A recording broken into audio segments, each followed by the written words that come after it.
Hello world and welcome to HaXeZ. In today's video I'm going to be talking about DNS. I'm going to be explaining what DNS is, how DNS is structured, how DNS works, and I'm going to be giving a demonstration on how you can query DNS name servers using the tool NSLookup. So while this video isn't technically about hacking, I will show how it relates to security in some ways, and it's important to know how DNS technology works if you want to be a good hacker or get into cybersecurity.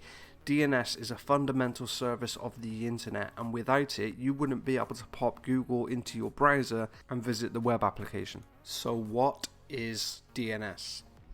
Well, DNS is a hierarchical system in that it has many layers, and its purpose is to translate characters or meaningful words into IP addresses. So when you put Google into your google.com into your web browser and hit return, a number of things happen before the web application is returned, and one of these things is translating google.com into an IP address so that the internet can understand it. At the very top of the DNS structure we have root servers, and the root servers are really important. If you do an NSLookup for the root servers, you will see there's 13 of them. There's 13 IP addresses. There's probably more servers and there's some sort of auto balancing going on, but these are the end bosses, the end DNS bosses of the internet. If you were to defeat these, then yeah, you would own the internet. And the reason why that is because the root servers contain the sort of lookup information for the top level domain names. These are your .coms, .orgs, .nets. So without the root servers, the DNS queries wouldn't know where to go to get the information about the .coms, and then without the .coms, you wouldn't know how to get to the fully qualified domain names. So any web application that uses domain names to call third-party libraries like JavaScript packages from third-party domain names would cease to work. They wouldn't know how to retrieve that information anymore. If they're calling it via domain name rather than IP, and in a lot of the cases you have to call it via the domain name due to virtual hosting, then if the DNS no longer worked, those scripts would no longer be called and your web application functionality would be severely degraded. Not to mention you wouldn't even be able to get to the web application. Additionally, any hosts that use DNS resolution to communicate with other hosts, whether it's performing a backup, whether it's communicating to an external MySQL server, they would no longer work. The root name servers, like all name servers, contain something called a zone file, and a zone file holds records for the domains that they govern, I suppose. So the root servers will hold records on where .info, .co.uk, .com, .org, .net and all the other global top level domain names. It would hold information on where they reside or where their name servers reside. So when a DNS query is performed, it would go up to root, and then root, if you're looking for a .com, again I will go into a more detailed explanation, but if you're looking for a .com, it would tell you where the .com name servers are. And these global top level domain names are the next layer in the hierarchical structure of the internet. You can see things like .co.uk, the registry for .co.uk is Nomina, I think is registry or registrar, I think it's the registry. These are essentially domains in their own right. So these global top level domain names, their name servers will have zone files on the domains that are registered with them. So for instance, google.com, the name server .com will have an entry in its zone file to tell DNS where to find the DNS information for Google. And then further down the layer we have the fully qualified domain names. Yeah, I've put and for .info and .net because off the top of my head couldn't think of any significant sort of .infos and .net addresses. But yeah, so you have your global top level domain name, and in the zone file for the global top level domain name you would have domains like Google, Microsoft, Twitter, or on .org, Wikipedia, or on .co.uk, BBC. And these fully qualified domain names will also have name servers and a zone file that contains records for their subdomains or hosts. And now there are a number of different records that can be put into a zone file. And the one you're probably most familiar with is the A record. So that could be things like www.mail.smtp.news.login. Those are either known as hosts, or what I primarily refer to them as is subdomains. And again, this sort of structure of having a domain, going down to the global top level domain and having name servers for them, going down to the fully qualified domain name and having name servers for them, going down to the subdomain names, and technically these would probably use the name servers for the primary domain name, but they don't need to. Theoretically, this hierarchical system of going from one domain to the other could be infinite. So I know we've just touched on it, but let's talk more about the structure of a domain name and how it works. You can see in the picture that I've got www.example.com with another period or a full stop after it. So starting at the rightmost point, now you don't need to specify the full stop or the period. Most DNS systems will handle this for you, but that signifies root server. So when you make a DNS query or you type in an address and pop it to Google, it will understand that after the .com is the designation for the root server, so it knows to go all the way to the top of the DNS hierarchy and work its way down. And then it reads the .com, and then it reads the fully qualified domain name, and then it reads the subdomain name. And that's essentially the structure. Starting with the period is the root service, and then the .com is your global top level domain names, and as you can see, these can be .co.uk, .net, .org, .de, .info, .xyz, and then we have the fully qualified domain name. Here I've got example.com, but this could be Yahoo, Reddit, Google, Microsoft, Facebook, Twitter, any name of your choosing, provided the parent global top level domain name servers has an entry for it in its zone file. Then coming down to the subdomains, again exactly the same. You can have www.webmail.mail.smtp. Just so long as the DNS knows where to get its records from and knows where the IP address points. Now I mentioned there's various types of records. You have the A, which translates a word or characters into an IPv4 address. You have AAAA, which translates a word into an IPv6 address. You have MX records, which point to the mail server for your domain name. So if you're setting up a mail server, you would create an A record called mail.com, and then you would set your MX record to mail.com. The same with the name servers for a domain name. You would set up a record called NS, put an IP address in it, then at your DNS you would set your name servers to the domain, so ns1.yourdomain.com. But you also have things like TXT records, which are useful for containing information such as data that you've exfiltrated out of a network using a tool like Iodine, which is something I want to do a video on very soon, which is why I'm putting together this DNS video. But you put information in there such as your, say if you wanted to register a domain name and you wanted to apply an SSL certificate for it, you would put the information for the SSL certificate into the TXT record so that the certificate authority could validate that you own the domain, so that you're not just setting up a rogue's SSL certificate for some other domain name, hosting it somewhere and saying it's your own.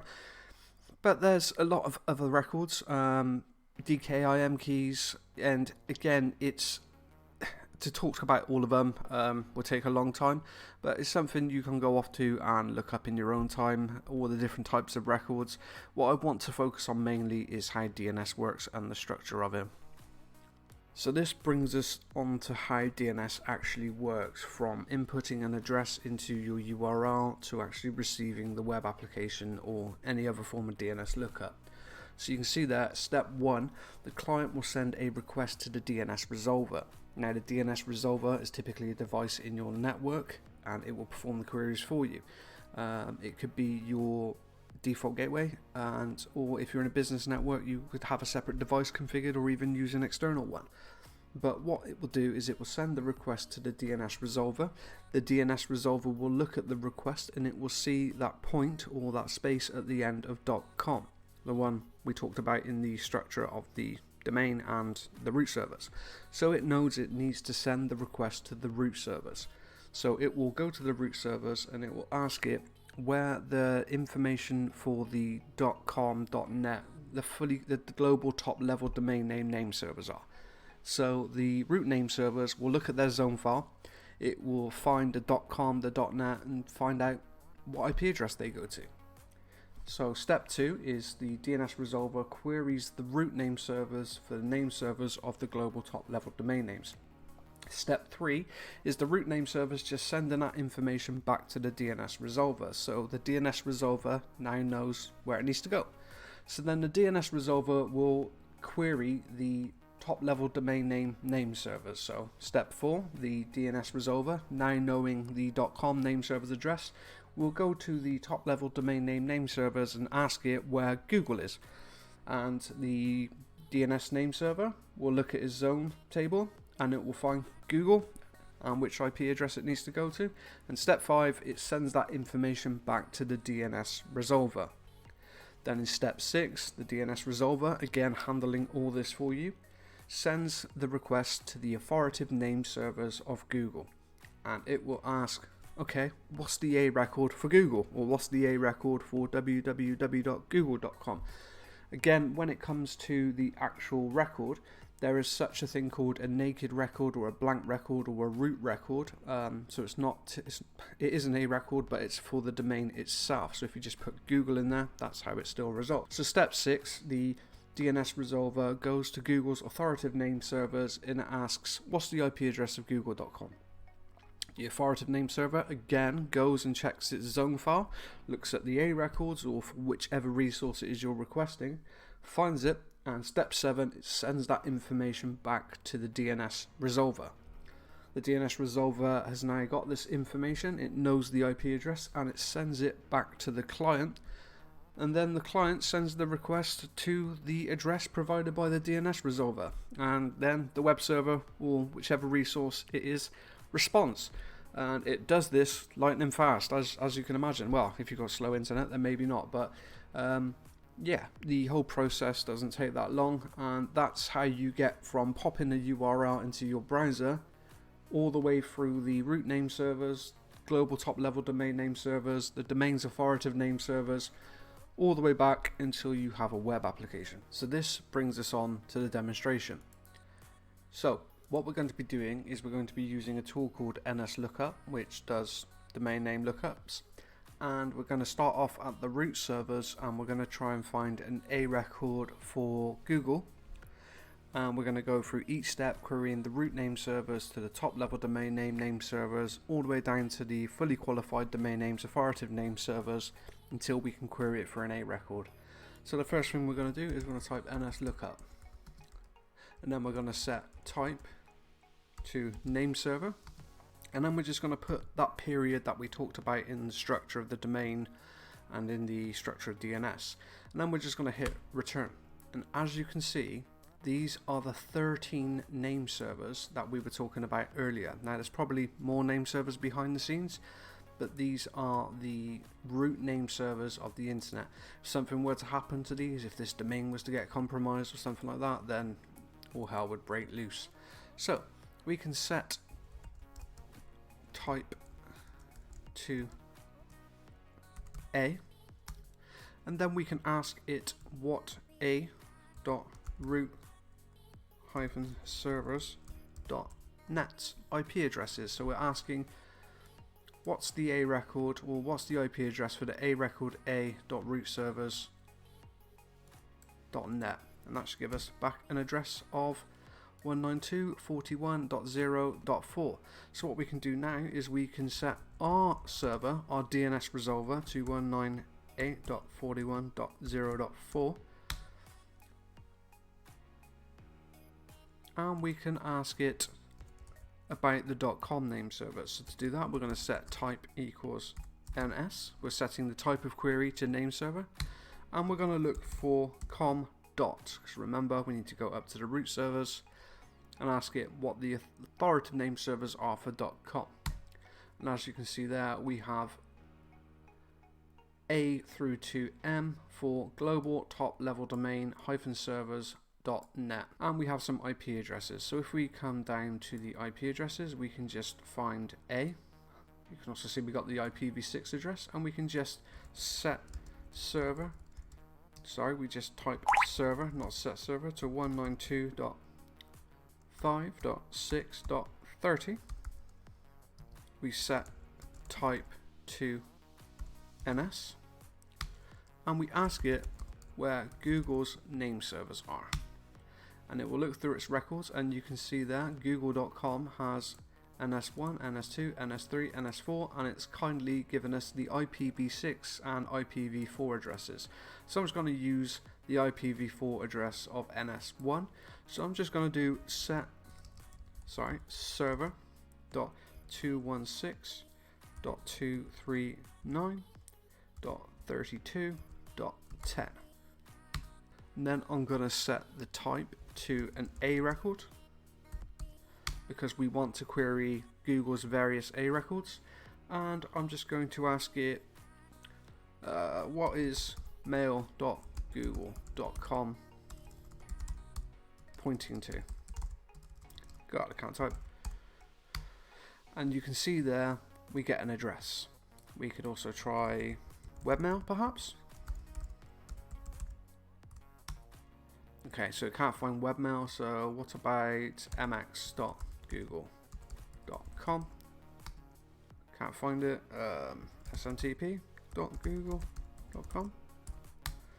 Okay, so we've got some SMTP addresses. And again, this is good for enumeration. If you're building up a knowledge about a organization that you want to pen test or hack, then it's a good way to find the IP addresses of these types of servers. So what we can do, at each step of the way, is we can find out more information about the different top level domain names. So if we do set type equals NS again, and then server, I'm just going to send it back to 168.0.1, my DNS resolver, and then we do dot to find the name servers for the root servers. And then we do set type equals A again, and we do a.root-servers.net. Then we can set server to 198.41.0.4 again, and then we can query it for an A record. So we can set type to an NS record, and then if we just do com dot, find the name servers for all the com addresses, or we could do org dot, find the name servers for all the .orgs, or net dot gov dot. And again, you can do this at every step of the way, and it allows you to sort of explore the internet and how DNS works. But that's essentially how you go from the root name servers down to the global top level domain name servers, to the domains, fully qualified domain names, authoritative name servers, to actually getting an address. And again, this information can be very useful for reconnaissance. You can go through and grab IP addresses for domains, and there's tools out there that do this very thing. They brute force things. There's tools like Fierce. You can even use Dig. You could script NS lookup to go through and brute force stuff, where you replace the value in the A record and the name servers with a variable, so that whenever it performs a lookup, it bases it off of a word list, and it will just keep changing through it and querying the name servers until it gets all the information that you want. And yeah, those 13 name servers at the top, while I'm sure are immensely protected, it is quite scary thinking about it, that all our queries rely on these 13 domain names. So all of our DNS queries go to these unless cached. And yeah, that's how DNS works. That's how you get Google to an IP address, so that it just automatically ends up in your browser. So in conclusion, in my opinion, having a good understanding of DNS is essential, not only for an entry-level job in cybersecurity, but to be a hacker or any sort of tech-related job. If you're troubleshooting something, you're trying to visit a domain name and it pings, or the IP address is up but the site isn't working, the problem is always DNS. Whenever you have issues, you're browser stops pulling sites down, but you can still ping IP addresses, that's because your domain name servers are probably being restarted or your DNS resolver's out. DNS is one of the core technologies of being able to browse the internet in the way we do today. And knowing about it, knowing how to perform tricks of it, and knowing how it works at every step, it's essential knowledge. And it is quite scary to think about what would happen if something were to happen to those 13 name servers. We hear from the World Economic Forum's terms like cyber apocalypse, where they believe it won't be long before we have a sort of attack on the internet of the magnitude that will cause massive outages. I can't help but think perhaps something attacking those name servers could cause that. Perhaps some sort of NTP or some IoT amplified denial of service attack on those servers could disrupt, day-to-day operations of the internet. And if that were to happen, everything would grind to a halt. But yeah, I wanted to do this video mainly because I wanted to brush up on my own DNS knowledge. It's been a long time since I've sort of intimately learnt about it, and I'm currently looking into how to perform DNS tunneling. And what that is it's if you're on an internal network somewhere and you don't have access to the internet, you may find that you can still do lookup queries, and that's because most places need DNS open, so they have a DNS resolver in their network that you can communicate to, and that DNS resolver might have a hole through the firewall into the internet, port 53. So what you can do is you can set up a rogue name server and you give it a domain name again, and then when you put queries to your DNS resolver, it looks out to the root servers all the way through the chain to your authoritative name servers and queries that. And then what you can do is you can have technologies running on the name server like Iodine, and so if you were to perform lookup queries to certain TXT records, you would put your own value in a TXT record, should I say, and it would send that information to the name server, so it could allow you to exfiltrate data out of the network. So yeah, it's been fun going through this journey on DNS. I've really enjoyed learning about it again. I've barely touched on everything. So again, the various records, recursive and authoritative name servers. I haven't talked about caching and propagation, but hopefully this video is enough to get you started. You can go into an interview or talk to your tech friends about DNS, and it will arm you with a bit more knowledge than you had before. I hope you enjoyed it. If you did, perhaps you could pound the like button and hack that subscribe button. But yeah, kind regards.